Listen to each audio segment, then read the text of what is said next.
Why throw anything away when you can make something seriously cool with it? Like an axe! So today we'll be using a lot of recycled materials in order to make all sorts of cool toys. Tools, right. There'll be lots of fire involved though, so let's get started before anyone tells us this is a bad idea.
So now we'll be creating the handle, and we're not cutting any corners. We're actually creating a strong, stable base for this. I mean, it's an axe, so yeah, you want that.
So there you have it, your very own axe made from recycled materials. It might not be the strongest tool in the shed, but it might come in handy in case of a zombie apocalypse, whenever that happens.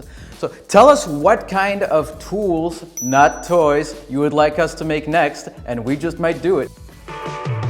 Hey guys, thanks for watching. Consider subscribing to our channel for more awesome projects.